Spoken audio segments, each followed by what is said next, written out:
নমস্কার, আমরা গ্যাঞ্জাম ফিল্মসের পক্ষ থেকে একটা নতুন পর্ব আপনাদের কাছে নিয়ে এসেছি। খুব ইন্টারেস্টিং জিনিস সেটা জানতে পারবেন। আমাদের মধ্যে আছেন এক বিখ্যাত বিজ্ঞানী, তার কাছ থেকে আমরা কিছু জিনিস আজকে জেনে নেব। তা প্রথম বিষয় হচ্ছে আমাদের কাছে, নমস্কার মহাশয়, তা আপনার কাছে একটা বিষয় আমরা জানতে চাই, আমাদের দর্শকদের পক্ষ থেকে জানতে চেয়েছে যে সূর্য সূর্য তো আমরা জানতাম একটা নক্ষত্র না। আচ্ছা বলুন। তা আপনার একটা নতুন একটা ডিসকভারি ছিল যে সূর্য নক্ষত্র নাকি নয়, এই ব্যাপারটা একটু যদি বুঝিয়ে বলতেন। একদম ঠিক, সূর্য কোনো নক্ষত্র নয়। আচ্ছা, সূর্য হচ্ছে নাসার একটা পরিকল্পনা এবং এটা খুব বড় একটা চক্রান্ত। খুব বড় একটা চক্রান্ত। কিরকম ব্যাপারটা? আচ্ছা আপনি বলুন তো, অক্টোবর মাসের পর থেকে হঠাৎ করে ঠান্ডা লাগা শুরু হয়, শীতকাল পড়ে যায়। হ্যাঁ, তা হয়। আপনি ভাবেন যে সূর্য কারণে হচ্ছে না, সূর্য আসলে একটা বড় টর্চ। সূর্য একটা টর্চ, মানে বড় টর্চ যেটা চালনা করা হচ্ছে নাসার কম্পিউটারের মাধ্যমে। সূর্য আলো যে দিন হচ্ছে রাত হচ্ছে, রাত কখন হচ্ছে সূর্যকে যখন নিভিয়ে দেওয়া হয়, টর্চে সুইচ থাকে তো, আচ্ছা, সুইচ টিপে যখন নিভিয়ে দেওয়া হচ্ছে রাত হয়ে যাচ্ছে, যখন আলো জ্বেলে দেওয়া হচ্ছে তখন দিন হয়ে যাচ্ছে।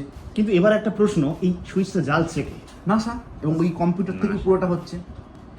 এবার আমি বলে রাখি একটা জিনিস, যে এই যে নাসার যেসব মানুষজনগুলো আছে তারা কিন্তু প্রত্যেকটা কি জানেন, মানুষ রোবট। ও আচ্ছা, প্রত্যেকটা হচ্ছে রোবট। এই রোবোটিক কার্যকলাপ চালনা করা হচ্ছে পৃথিবীর বাইরে থেকে। সেটা কারা করছে? এলিয়েনরা করছে। আচ্ছা, এলিয়েন, এই যে আমরা জল বলি, যাকে জল, তথাকথিত জল, জলই জীবন যেটা আমরা বলে থাকি, হ্যাঁ। এটা কিন্তু জল নয়, এটা হচ্ছে এলিয়েনদের মূত্র। ওরে বাপরে, তাই না? বুঝতে পারছেন কত বড় চক্রান্তের মধ্যে আমরা ফেসে আছি আজকে? এই চক্রান্ত থেকে বেরিয়ে আসার উপায় আমি বলবো, তার আগে বলি। আচ্ছা আপনি বলুন তো, আপনি যখন ধরুন কলকাতা থেকে মন্দারমণি যাচ্ছেন, কলকাতা থেকে দিল্লি যাচ্ছেন, মাঝ রাস্তায় হঠাৎ করে হিসি পাই তো, বাথরুম পাই তো? হ্যাঁ পাই, সবাই পাই। আমরা গাড়ি দাঁড় করে, ট্রেন দাঁড় করে হঠাৎ করে হিসি বাথরুম করে ফেলি। এলিয়েনরা মিল্কি ওয়ে করে এক গ্রহ থেকে আরেক গ্রহতে যাচ্ছিল। আচ্ছা, এমন সময় কয়েকশো কোটি বছর আগে এলিয়েনরা এখানে মূত্র বিসর্জন করে। এই মূত্র বিসর্জন করার ফলে আমাদের যে পৃথিবীতে যে 3 ভাগ জল বলা হয়, 3 ভাগ জলের সৃষ্টি। ওরা কিন্তু আরেকটু মূত্র বিসর্জন করলে 4 ভাগই জল হয়ে যেত, আমরা থাকতাম। আচ্ছা, এই জন্য বলা হয় পৃথিবীতে 3 ভাগ 3 ভাগ জল 1 ভাগ স্থল। এইগুলো আপনারা বইয়ে পাবেন না, এইগুলো আমি আমার নিজস্ব ল্যাব, নিজস্ব স্টাডি সেন্টারে আমি এগুলোকে তপস্যা করে এক প্রকার বলতে পারেন তৈরি করা। দীর্ঘ আমার এই জীবনে এটা আমি করেছি। আর কি জানছেন বলুন? আচ্ছা, তো আপনার থেকে একটা ভালো তথ্য পেলাম। তার একটা বিষয়, এই যে এলিয়েন্স কারা? মানে আমরা তো এখানে আমরা জানি আমরা মানুষ এই পৃথিবীতে আছি, বহু বছর ধরে পৃথিবীতে থাকছি। তা আপনি বলছেন যে আপনি নাকি রোবট, এই ব্যাপারটা যদি একটু বুঝিয়ে বলেন। আমরা হচ্ছে প্রত্যেকেই রোবট।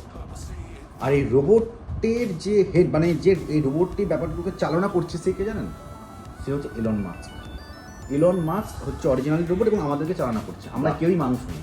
এলন মাস্ক নিজেও একটা রোবট? অবশ্যই, ওকে আনা হয়েছে, এলিয়েনরা ওকে পাঠিয়েছে আমাদের পুরো কন্ট্রোল করার জন্য।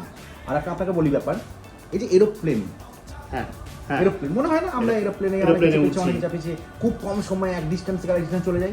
সম্পূর্ণ একটা খুব বড় মিথ্যে এবং খুব বড় একটা চক্রান্তের মধ্যে আমরা যখন এয়ারপোর্টে ঢুকি। হ্যাঁ আমি বলছি, আমরা যখন কোনো এয়ারপোর্টে ঢুকি, একটা লাউঞ্জ থাকে বড়, বসি, কফি টফি খাই, কফির মধ্যে এক ধরনের কেমিক্যাল থাকে, বা আপনি ওখান থেকে যা জল থাকে, জলের মধ্যে কেমিক্যাল দেওয়া থাকে। ওর যে অ্যাটমসফিয়ার, ওর যে বায়ুমণ্ডল এয়ারপোর্টের ভেতরকার, ওর মধ্যে এক প্রকারের কেমিক্যাল থাকে। ওই কেমিক্যালটা কি আপনারা যে কেউ একজন গুগল করে দেখতে পারেন, কোনো অসুবিধা নেই, চেক করে নেবেন গুগল। তো উত্তর পেতেও পারে, না পেতেও পারে।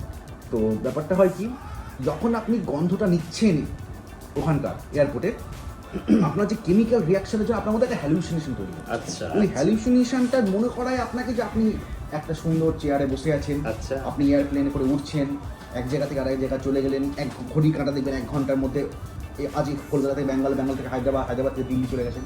সম্পূর্ণ একটা হ্যালুসিনেশন। আচ্ছা, আমাদের মধ্যে এমন একজন মানুষ ছিলেন, হ্যাঁ ছিলেন, আমি এই কারণেই বলছি, কেন সেটাও বলবো। তার ব্রেন পাওয়ার এতটাই স্ট্রং, যেহেতু সে সিদ্ধ পুরুষ ছিল, হিমালয় তপস্যা করতো, আচ্ছা, তাকে প্লেনে চাপানো হয়েছিল। সে তার কিছুক্ষণ হ্যালুসিনেশন 8 ঘন্টার মধ্যে কেটে যায়। সে যখন তাকিয়ে দেখে, সে দেখি বাসের মধ্যে বসে আছে, পাশে হকারি করছে, বাদাম বেচছে, আইসক্রিম বেচছে। আচ্ছা, সঙ্গে সঙ্গে যারা তথাকথিত পাইলট, তারা সঙ্গে সঙ্গে আবার গ্যাস দিয়ে তাদেরকে আবার মানে তাকে আবার ভিউজ করে দেয়, যাতে সে সত্যিটা জনসমক্ষে কখনোই না আসে। আচ্ছা। তারপর থেকে দুর্গাপ্রসাদে সেই লোকটাকে খুঁজেই পাওয়া যায়নি আর। হয়তো এয়ারপোর্টে যেসব তথাকথিত এয়ারপোর্টরা আছে তাই ওসব করেছে। তাহলে আমরা যেটা ভাবছি জানছি সবই সবই মিথ্যে। মিথ্যে। আপনি সম্পূর্ণ একটা মায়াজালের মধ্যে আছেন, সম্পূর্ণ একটা মায়াজাল, একটা বলবো কি চক্রবুহ যেটা বলে আমাদের, চক্রবুহ। চক্রবুহের মধ্যে আমরা একটা কিছু আছে। বাহ, আমরা আজকে খুব ভালো সত্যি জানতে পারলাম, যেটা আমরা কেউই জানতাম না। জেনে খুব ভালো লাগলো। আমাদের সাথে থাকুন, পাশে থাকুন। আমরা নতুন আরো নতুন ভিডিও পেতে আমাদের সঙ্গে আমাদের চ্যানেলের প্রতি একটু লক্ষ্য রাখুন। আরও এরকম সায়েন্টিফিক ঘটনা আমরা নিয়ে আসবো। ভালো থাকুন। ভালো থাকুন।